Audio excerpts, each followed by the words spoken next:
Click subscribe to get latest news and don't forget to press the bell icon.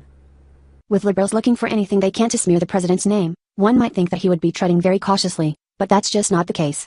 President Trump seems to have made the cautious decision to not let the liberals terrorize him.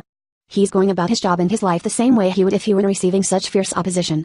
After President Trump retweeted a meme today, however, the media lost their mind once again. They accused the president of promoting violence, but the truth behind the meme tells a much different story. This makes for some interesting interactions and, as you no doubt know, tweets. The president has been hotly criticized for his tweeting habits, but so far he has continued. Some think it's brave, some find it objectionable, but the president finds it an effective way of communicating, so he persists. There are times though when it's pretty clear that he just wants to see who will take offense to what he tweets. That was the case with the Trump train meme that he retweeted from a oil fan. The entire liberal part of the nation seems to be up in arms about it, but just wait till you see the original. From Charlie Spiring at Breitbart News, President Donald Trump retweeted a meme shared by one of his supporters Tuesday morning, showing a cartoon Trump train running into a person with CNN's logo for a head. Fake news can't stop the Trump train, the text of the cartoon meme read. Trump's decision to share the image triggered outrage from reporters, who compared it to Saturday's violence in Charlottesville.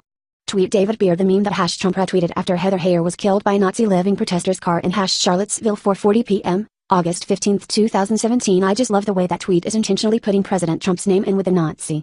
We can assume he means Nazi loving, not Nazi living, but you still get the message. President Trump isn't to be trusted.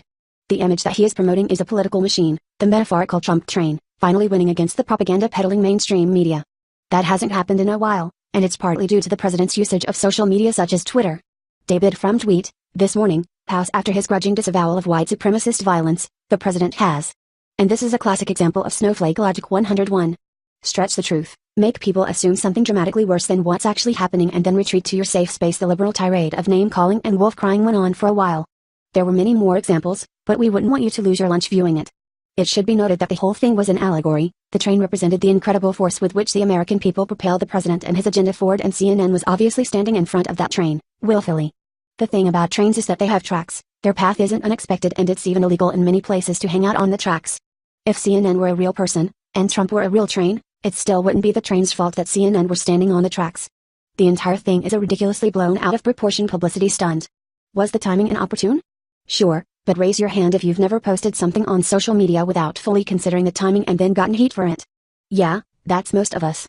The last point is this: the original cartoon was not depicted with CNN at all. It was the Democratic Party who was trying to stand in the way of President Trump's progress. You might think it's unconstitutional for someone to defy the wishes of the DNC, but it's really not. In fact, it is unconstitutional for anyone to suppress free speech, which seems to be what's happening here. I admit the president may not be overly concerned about whether or not he's hurting people's feelings, but being worried about what other people think isn't really how he got to where he is. Also, there's a difference in between trying to hurt people's feelings and just not trying to not hurt their feelings. The first one is intentional infliction of emotional harm, which doesn't at all apply here, and the second is just minding your own business.